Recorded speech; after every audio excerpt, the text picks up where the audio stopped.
اعوذ باللہ من الشیطان الرجیم، بسم اللہ الرحمن الرحیم۔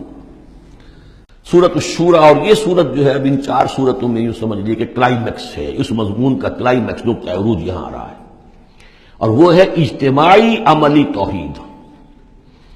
انسان جو ہے ایک متمدن حیوان ہے، یہ مانتے ہیں ہم لوگ، تمدن مل جل کر رہتا ہے، اسے اجتماعی نظام وجود میں آتا ہے۔ اجتماعی نظام کے مختلف پہلو ہم نے شمار کیے ہیں۔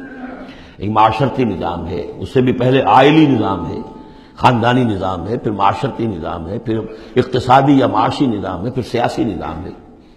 یہ تمام جو نظام ہیں، یہ جب تک کہ اللہ کی حاکمیت کے تابع نہیں ہوتے تو گویا کہ اجتماعی سطح پر تو توحید نہیں ہے، وہ تو شرک ہے۔ پھر افراد جو ہیں اکیلے اکیلے اس میں ہو سکتے ہیں موحد ہوں، اور وہ کس شکل میں ہوں گے؟ جبکہ وہ تن من دھن اس باطل اور مشرکانہ نظام کا قضا کما کر کے اور وہاں توحید کا نظام قائم کرنے کے لیے لگے ہوئے ہوں اور انہوں نے اس کے اندر لگا دیے ہوں، تب تو وہ ہے موحد، ورنہ تو وہ مشرک ہے۔ اگر مشرکانہ نظام کو انہوں نے دل سے تسلیم کر لیا، اسی مشرکانہ نظام میں وہ اپنی دوڑ دھوپ کر رہے ہیں پاؤں پھیلانے کے لیے، جائیداد بنانے کے لیے، اپنے کوئی پروفیشن میں شائن کرنے کے لیے، کسی اور معاملے میں ساری بھاگ دوڑ اس کے لیے ہو رہی ہے۔ اس کا مطلب یہ کہ انہوں نے اس نظام کو ذہناً قبول کر لیا۔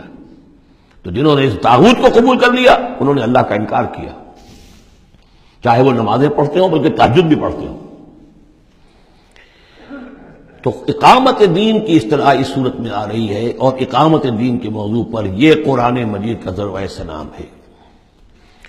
بسم اللہ الرحمن الرحیم، حامیم عین سین قاف۔ یہ ویسے تو دو صورتوں میں سے ایک ہے جس میں 5 حروف آئے ہیں، ایک ہم پڑھ چکے ہیں کاف ہا یا عین صاد، لیکن یہ اس اعتبار سے منفرد ہے کہ حامیم علیحدہ اور عین سین قاف علیحدہ، تو 2 آیتیں اس سورہ مبارکہ کی یہ منفرد ہے کہ جو حروف مقطعات پر مشتمل ہے۔ مجھے اس سورہ مبارکہ سے بھی جو ایک خصوصی مناسبت ہے وہ میں عرض کر ہی دوں کہ سب سے زیادہ تو سورہ حدید، لیکن مکی قرآن میں سورہ حدید کا جو متوازن اور اس کا جو بدل ہے وہ سورہ شورى ہے۔ جو مقام سورہ حدید کو حاصل ہے مدنی قرآن میں، وہی مقام سورہ شورى کو حاصل ہے مکی قرآن میں، اور یہ بھی دیکھ لیجئے کہ تقریباً یہ دگنی ہے اس سے۔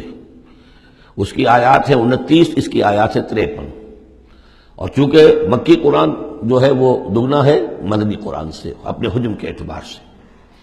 کذالک یوحی الیک والی الذین من قبلک اللہ العزیز الحکیم۔ کذالک، اسی طرح وحی کرتا ہے اللہ اے نبی آپ کی طرف، اور ان لوگوں کی طرف بھی کرتا رہا ہے جو آپ سے پہلے تھے، وہ اللہ جو العزیز ہے الحکیم ہے۔ اب یہ کذالک کس چیز کی طرف اشارہ ہو رہا ہے؟ ایک تو یہ کہ جو بھی لوگ تھے اس وقت ان کے سامنے تھا کہ جس طریقے سے حضور کہتے تھے مجھ پر وحی آئی ہے، اور ایک اس سورہ مبارک کے آخر میں بھی آ جائے گا وحی کی قسمیں، جن کا کہ میں نے اس تعارف قرآن والے لیکچر میں ذکر کیا تھا، تو وہاں آگے جا کر آ جائے گا کہ وحی کس کس طور سے آتی ہے، انسانوں پر آتی رہی ہے۔ تو کذالک کی تشریح اس صورت میں وہاں ملے گی۔ لہو ما فی السماوات و ما فی الارض، اسی کا ہے جو کچھ کہے آسمانوں میں اور جو کچھ کہے زمین میں، وہو العلی العظیم، اور وہ بہت بلند و بالا ہے اور بہت عظمت والا ہے۔ تکاد السماوات یتفطرن من فوقہن، آسمان قریب ہے کہ اوپر سے پھٹ پڑے، یعنی اوپر ان کے اتنا بوجھ ہے، اتنا وزن ہے، اتنے فرشتے ہیں۔ ایک حدیث میں آتا ہے کہ بالشت بھر جگہ بھی خالی نہیں ہے جہاں کوئی نہ کوئی فرشتہ اللہ کا یا سر بسجود نہ ہو یا کھڑا نہ ہو قیام میں اللہ تعالیٰ کے لیے۔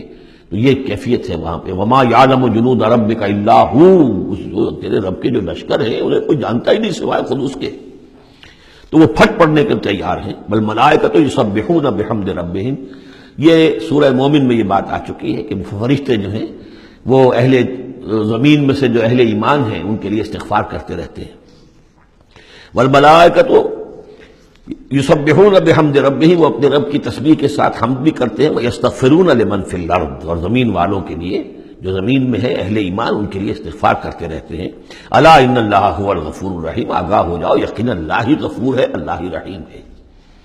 والذین اتخذوا من دونہ اولیاء، اور وہ ہستیاں کہ جنہیں ان لوگوں نے سمجھ لیا اولیاء، حمایتی، مددگار، بچانے والا، شافع، اور ان کے ذریعے سے تقرب حاصل کر لیں گے۔ اللہ حفیظ علیہم، اللہ تعالیٰ خود ان کا بھی نگران اللہ ہے۔ وما انت علیہم بوکیل، اور اے نبی آپ کو ان کے ذمہ دار نہیں ہے۔ وَكَذَلِكَ أَوْحَيْنَا إِلَيْكَ، کذالک پھر آ گیا، جیسے کذالک پہلی آیت میں تھا اور یہ 7ویں آیت میں بھی ہے، اس کذالک کا مفہوم آگے جا کے واضح ہوگا۔ اسی طرح ہم نے وحی کیا ہے آپ کی طرف اے نبی قرآنا عربیا، یہ قرآن عربی، لِتُنذِرَ أُمَّ الْقُرَىٰ وَمَنْ حَوْلَهَا، تاکہ آپ خبردار کر دیں بستیوں کی ماں یا بستیوں کی جڑ، سب سے بڑی بستی، سب سے اہم بستی۔ یہ ہم پڑھ چکے ہیں سورہ قصص کی آیت نمبر 59 میں آیا تھا، حتیٰ نبعث فی امہا رسولا، جو بھی علاقہ ہے اس کی جو مرکزی بستی ہے ہم عذاب نہیں بھیجتے رہے جب تک کہ اس کی مرکزی بستی کے اندر رسول نہ بھیج دیں۔ تو اب یہ ام القریٰ ہے، جو مکے جو عرب کے لیے ام القریٰ ہے، ویسے یہ پوری دنیا کا ام القریٰ ہے۔ لِتُنذِرَ أُمَّ الْقُرَىٰ، اگر حضرت آدم واقعتاً یہ بات صحیح ہے کہ بیت اللہ حضرت آدم کا بنایا ہوا ہے، تو معلوم ہوا کہ پوری دنیا کا جو ہے واقعتاً ام القریٰ پھر یہی ہے، بیت العتیق، بہت پرانا گھر، تاکہ آپ خبردار کریں ام القریٰ کے رہنے والوں کو، ومن حولہا، اور جو ان کے ارد گرد ہیں۔ یہ مفہوم پہلے بھی آ چکا، میں نے عرض کیا ارد گرد جو ہے وہ تو دائرے کھینچتے جائیے تو پوری دنیا اس میں آ جائے گی۔ وَتُنذِرَ يَوْمَ الْجَمْعِ، اور خبردار کرنا ہے اس جمع ہونے والے دن، قیامت کا دن، لا ریب فیہ، جس میں کوئی شک نہیں ہے، فریق فی الجنت، ایک گروہ ہوگا جو جنت میں جائے گا، وہ فریق فی السعیر، اور ایک جماعت ہوگی کہ جو جہنم میں جائے گی۔ وَلَوْ شَاءَ اللَّهُ لَجَعَلَهُمْ أُمَّةً وَاحِدَةً، اگر اللہ چاہتا تو انہیں ایک ہی امت بنا دیتا، سبھی مومن ہوتے۔ وَلَٰكِن يُدْخِلُ مَن يَشَاءُ فِي رَحْمَتِهِ، لیکن نہیں، یہ تو اللہ تعالیٰ داخل کرتا ہے جو چاہتا ہے، جو خواہش مند ہوتا ہے، جو اس کی قیمت ادا کرنے کو تیار ہے، اس کو اپنی رحمت میں داخل کرتا ہے۔ یہ مفت میں وہ اللہ تعالیٰ اپنی یہ رحمت اور اپنی جنت جو ہے مفت میں دینے کو نہیں، اس نے نہیں بنائی ہے، جو چاہتا ہے اس کا ارادہ کرے پھر اس کی قیمت ادا کرے۔ ان اللہ اشتری من المؤمنین انفسهم واموالهم بان لهم الجنہ والظالمون ما لهم من ولی ولا نصیر، اور جو ظالم ہوں گے، مشرک ہوں گے، کافر ہوں گے، ان کا پھر نہ کوئی ولی اور حمایتی ہے اور نہ کوئی مددگار ہے۔ ابھی اتخذوا من دونہ اولیاء، دوبارہ وہی بات آئی کہ انہوں نے اللہ کے سوا جو ہے کہ اپنے اور حمایتی اختیار کر لیے ہیں۔ فاللہ هو الولی، تو اے کم عقلو، اللہ ہی ہے ولی، ایک ہی ولی ہے، بس اس کو پکڑو، اسی کو اپنا ولی مانو۔ اللہ ولی الذین آمنوا یخرجہم من الظلمات الی النور وہو یحیی الموتیٰ، وہی ہے کہ جو زندہ کرے گا مردوں کو، وہو علی کل شیء قدیر، اور وہ ہر چیز پر قادر ہے۔ صدق اللہ العظیم۔